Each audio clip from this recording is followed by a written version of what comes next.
What is more terrible than the discovery that through a bodily appearance we have been loving an imaginary being? It is much more terrible than death, for death does not prevent the beloved from having lived.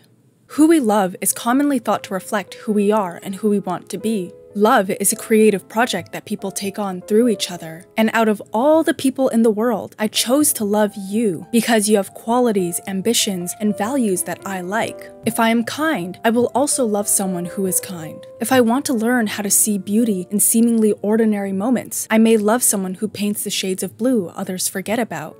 This seems to be why we get disappointed when people choose to love morally impoverished individuals. When Taylor Swift dated Matty Healy, it felt contradictory to the feminist soapbox she preached from. When someone is close friends with an asshole, it makes us wonder what they see in them. How are they able to overlook their assholery? People were puzzled by Ruth Bader Ginsburg, an outspoken liberal feminist's close public friendship with conservative anti-feminist justices, notably Justice Antonin Scalia and Brett Kavanaugh. But surprisingly shared the closest friendship of all the justices. Why don't you call us the odd couple? The 86-year-old spoke about, well, controversial Trump appointees, Brett Kavanaugh and Neil Gorsuch, at a D.C. event saying, quote, "My two newest colleagues are very decent, very smart individuals." Our disappointment might make us think that love is a sort of moral perception. Love will see or pay attention to things in morally significant ways. Bad love is like having blurry vision. Yet, from another perspective, some might think that love is not tied up with morality. It can seem fine to love someone who is not a great person. For example, we might think that parents have a duty to love their child and prioritize their needs even when they act in morally bad ways. We may understand a mentor who deeply cares for a seriously problematic mentee. Through her work in psychoanalysis as a therapist, Jody Mesler-Davies theorized that children who grew up in abusive households had to hold two realities at once. The abusive parent would project a toxic reality of the child as being inconsiderate, manipulative, stupid. These toxic descriptions would feel totally opposite to how the child saw themselves. But the only way for the child to gain the parent's love was to agree with the parent's perverted experience of reality and accept this all-bad self-image. Quote, "To feel sane, I must forego love, and to feel loved, I must render myself insane." Then when they grow up, they project all that badness they've been forced to identify with onto someone else. This is the only way in which they can cope with their parents' toxic projections, to see the badness as existing outside of themselves. But this puts the adult child in a paradox. If the object of the projection does act in toxic, despicable ways, then the adult child deeply hates them because they align with this horrible reality that they experience. However, if the object of the projection is actually kind and understanding, then the adult child has failed to project their badness outward. The badness remains within themselves. Davies writes about this paradox with her patients. Quote, "If I manage to offer my patient an interpretation that feels empathetic and resonates with her own internal sense of our shared experience, rather than feeling warmed and nourished by an empathetic and meaningful comment that she can take in and use, the patient feels shamed and humiliated by my empathy because it challenges and contradicts her projections. Here, her own inner sense of goodness and sanity, a sense held in check by the evacuation of all that is bad into me, ricochets back against her and resurrects her own episodic and dissociated sense of internal badness. When the therapist is experienced as nurturing, it fills the patient with shame and not warmth. So in loving her patient, it makes the patient act cruel towards her. This causes both parties to harbor resentment towards each other, and then themselves. They both want to strangle the other person, and then they both hate themselves for having that cruel desire. But in a way, it is through being cruel bad people together that they can finally like each other. Davies writes about her patient saying, "I hate myself most of the time," she tells me almost in a whisper. "Deep inside, I'm evil. The only time I feel good is when I find the evil parts of other people, like with you. It makes me feel less alone." For some philosophers, a loving relationship can even require us to do bad things. Someone who tends to be honest may lie to defend their romantic partner's image. In Alexis Elder's paper, Why Bad People Can't Be Good Friends, she writes, "Imagine someone whose responsiveness to you is subordinate to and filtered through moral considerations. Such a person seems to be too cold and inflexible, too much of a goody two-shoes to make a very good friend, and it is her goodness that gets in the way of her friendliness. For her to display the appropriate warmth and responsiveness that characterize good friendship, she would have to set aside her moral filter when it comes to the friend's concerns." This reminded me of a tweet I saw a while ago, which was like, when you hate on someone, make fun of a stranger, tear them down, what are you really accomplishing? You're making your friends laugh, and that's the best feeling in the world. A loving relationship may require us to devalue certain lives, to choose the well-being of a certain person over the well-being of many. If 10 people are drowning, but one of them is your wife, love seems to require that you devalue the other 9 lives to save your wife. We've reached the central question: is it okay to love bad people? The definition of bad is not going to be deeply explored in this video. I'm just going to use it in a loose, common sense way because you can't expect too much from a 20 to 30 minute video. There's a long literature that cannot be covered no matter what big video essay wants you to believe. The purpose of video essays like this are to kickstart your thinking, not to complete it. This is also not an advice video. Everyone comes to love with their own biases, personal histories, fears and desires. These are just my half-baked thoughts with some various sources thrown in to see if any resonate with you. But it's okay if they don't. Let's start by exploring 2 philosophical theories of love. One that thinks of love as a mental attitude, and one that conceives of love as action. We need a moral philosophy in which the concept of love, so rarely mentioned now by philosophers, can once again be made central. Do you think love is an attitude we have towards people, or is love defined by the actions we take? If you believe in love at first sight, in loving a family member you've never met or rarely see, then you may fall into the first camp, which believes we don't need to have any sort of active relationship to love someone. This is the view of philosophers David J. Velleman and Kieran Setia. Both Velleman and Setia argue that love is an appreciation of someone's value, and for them, everyone has value. Thus, it is rational to love everyone. But what is this value grounded in?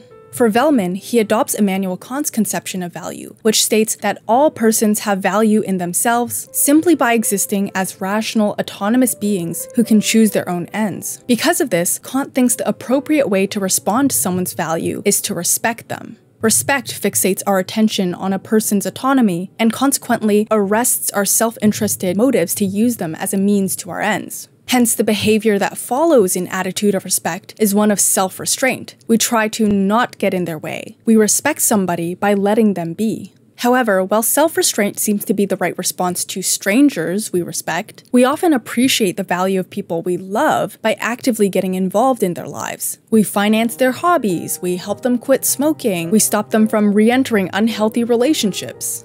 Or at least we try. So for Velleman, love and respect both fixate our attention on someone's value grounded in their rational autonomy, but they motivate us in different ways. Love is such a deep appreciation of someone's rational autonomy that it shuts up our fear of being emotionally open, at least for a while, and motivates us to engage with them for their well-being. So love is just respect, but to its maximum degree.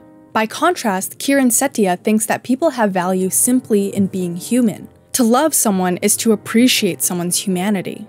Despite Velleman and Setia's different conceptions of value, both philosophers claim that because everyone has value, everyone is worthy of love. So their answer to the question, is it okay to love bad people, is a loud and clear yes. Now, before you dismiss this as repackaged hippie beliefs, Setia asks us to think about people in abusive relationships who say that they love their partner. Do we just dismiss them as crazy and naive, or do we trust that something's there in their judgment? Quote, "The abused wife should not want to advance her husband's interests as he conceives them. Most likely, she should end the marriage. It is easy to imagine oneself saying to her, 'You need to move on, forget about him, let go.' And that might be right. Her husband should not occupy her thoughts, but she need not cease to love him and so to wish for him sincerely and profoundly a better life. What is irrational is to love someone in the wrong way, possessively perhaps, or self-destructively. It is not a mistake to love them at all."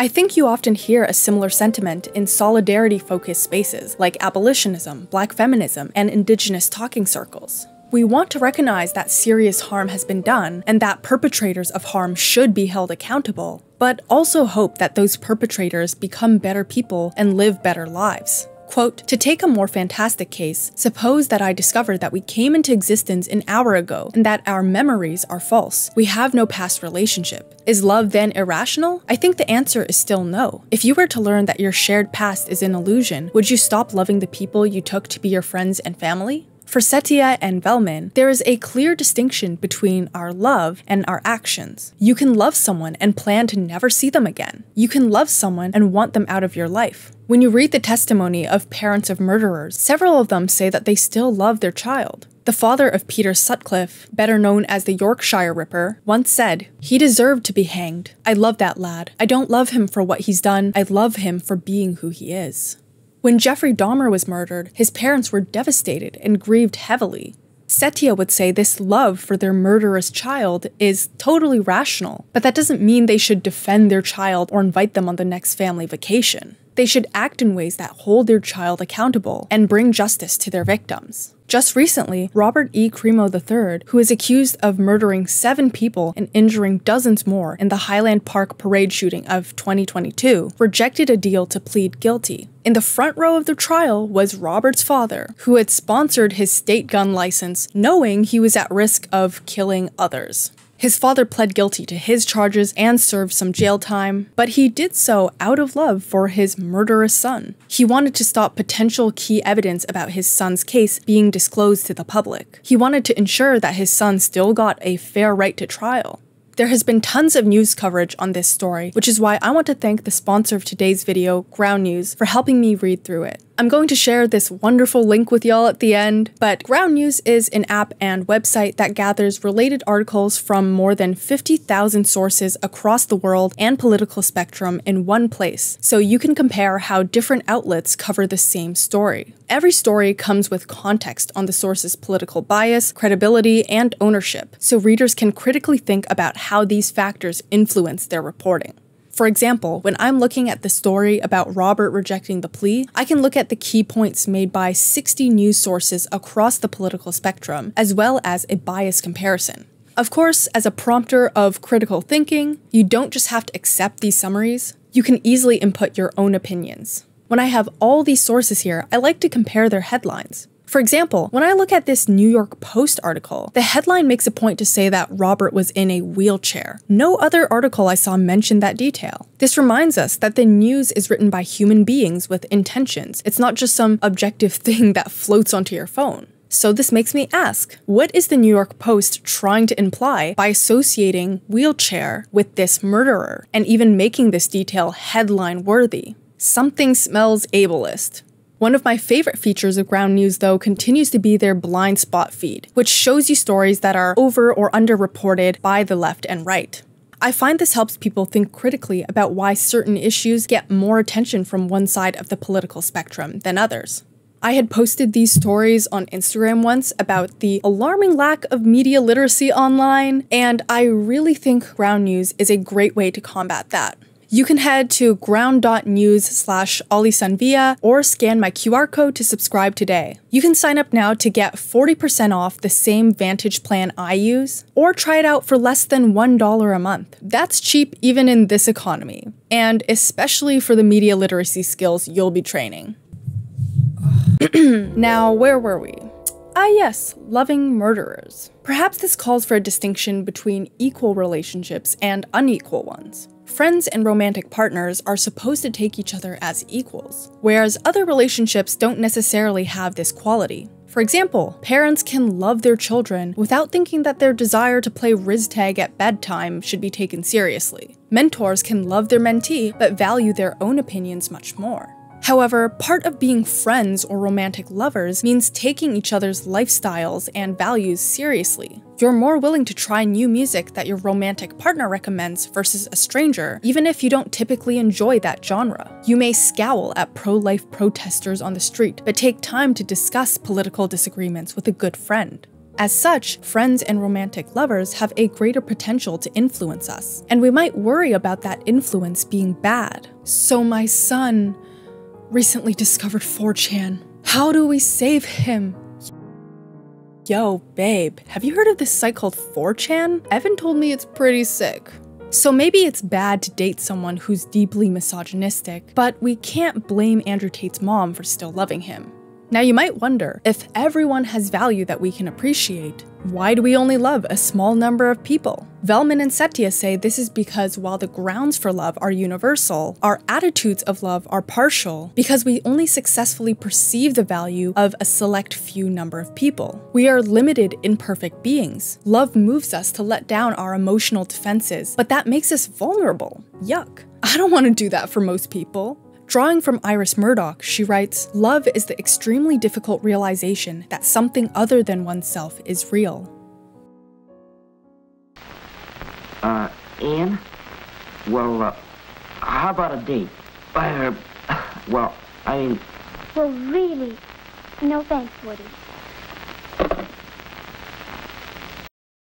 Some of you might have watched the previous section and thought, wow, okay, we're just really throwing around the word love like it doesn't mean something very special. Love is reserved for relationships that we commit time and effort to, that we find mutual growth through. Of course we can't love everyone, and parents absolutely shouldn't love their child who has murdered people. You might also think that being able to separate the attitude of love from how we act is a privilege. In this short article titled "The Luxury of Loving Bad Men, It's Not Afforded to Everyone," the writer touches on how men are more able to maintain a loving attitude towards someone who has done bad, unloving acts, because men aren't usually the ones getting hurt by those acts. Quote, "To navigate this world as a woman is to encounter not just predators, but legions of men who insist on being loyal to them. These men are not the ones cornering you, leering at you, using their position to coerce you. They are the ones who choose, after such malfeasance by someone they are close to has been unearthed, to say, 'I don't condone these actions, but I love the guy.'"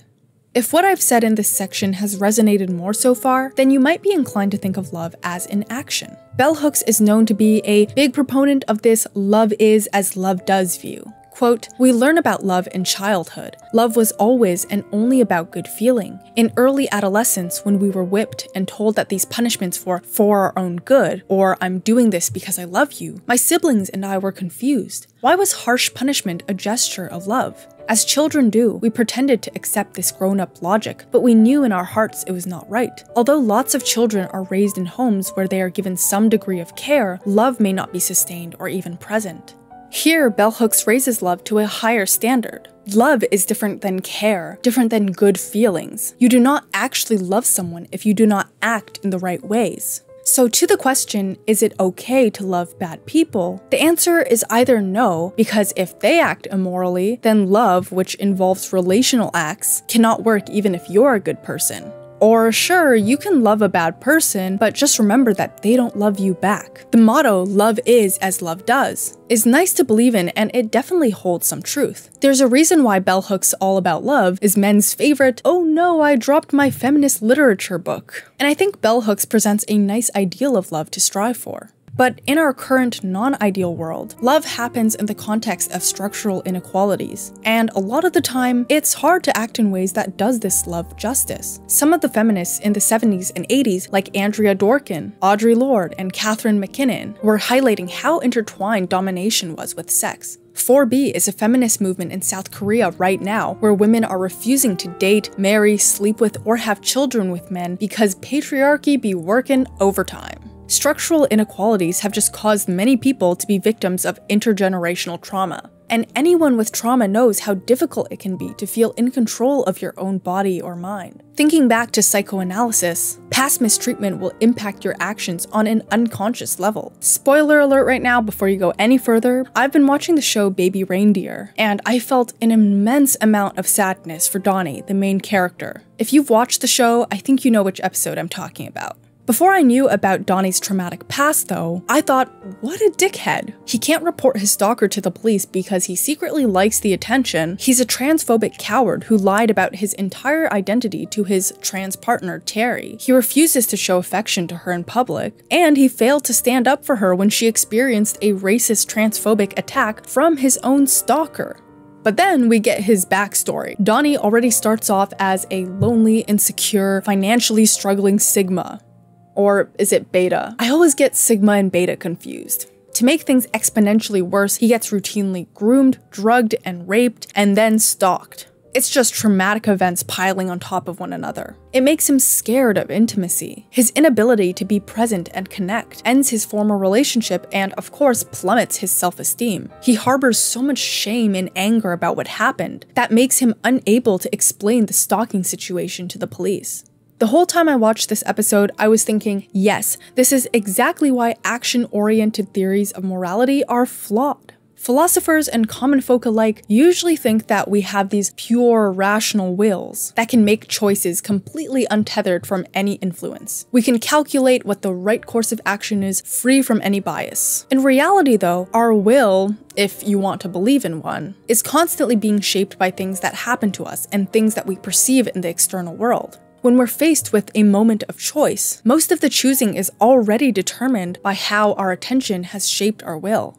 This has consequences for how we think about love, because if you think morality and love are intertwined, aka if you think we can or should only love good people, then our definitions of good or bad should not rely on general maxims like 5 red flags for any relationship. Instead, they should take in the particular details of an individual's life and how they've been affected by structural systems. If you're interested in hearing more about a moral theory that focuses on particular details rather than general rules, maybe watch this video after. These general maxims for love, like 5 red flags, no matter what relationship you're in, can be inaccurate in non-moral ways as well. People with ADHD can be forgetful. People with ASD can be more sensitive to certain stimulation. I had a friend with OCD once tell me that she couldn't kiss people because of how disgusting wet saliva felt to her. I can already hear TikTok love gurus responding to this by going, if they're not willing to kiss you on the 3rd date, then they're not into you. And that's just not always true. It's sometimes and maybe even often true, but not always. We should not define good and bad in ways that classify people with neurodivergence or other mental disorders as unlovable. As someone who is very well acquainted with borderline personality disorder, people with BPD can seem like very bad people. And I'm not going to try to downplay the things someone can say or do when they split. Definitely can be abusive and toxic. But unfortunately, the way people overuse psychiatric terms like abusive, toxic, delusional in everyday conversation has stripped these terms of their real meaning. You might have heard people online refer to this as therapy speak. Western psychology and therapy has bred a lot of abusers, manipulators, and gaslighters. Y'all have turned your sadism into self-care, your barbarity into boundaries. It just gave you the language to do so. Y'all would rather pick up DSM-5s than do a little self-reflection. You have learned to pathologize why you are a bad partner, friend, child, or parent. Instead of just saying, why would I want to help you move? You say, I don't have the space for that right now. Instead of saying, I don't want to listen to all the bullshit going on in your life, you say, I can't have you trauma dumping on me. There's a lot going on for me right now. Also, as this creator puts it, mental health has become so hyper-individualized that taking on any pain or difficulty to help someone you love has become too much emotional labor. And I don't even want to get into the crazy girlfriend tropes that dehumanize women with personality disorders, especially BPD. All this to say, maybe love isn't quite as love does, but love is as love is cultivated over time. I guess I kind of lied when I said I wouldn't analyze the term bad. I definitely ended up doing that. Whether it's okay to love bad people or not hinges a lot on what makes people bad. I'm still using scare quotes around bad though because there is no set definition I've been using. A repeated disclaimer, nothing in this video is advice for you to get back with your ex that ruined your life. Please don't. I honestly don't even know how to think of love myself, and I'm still figuring out what theory seems right to me. Please let me know what you thought in the comments. This is a very, very interesting topic to me. I'd be happy to hear your thoughts on anything I said in this video or your personal anecdotes. Have you ever loved someone who was a bad person? How did that turn out for you? Thank you so much for watching. Let's keep talking, and I hope to hear from you soon. Bye!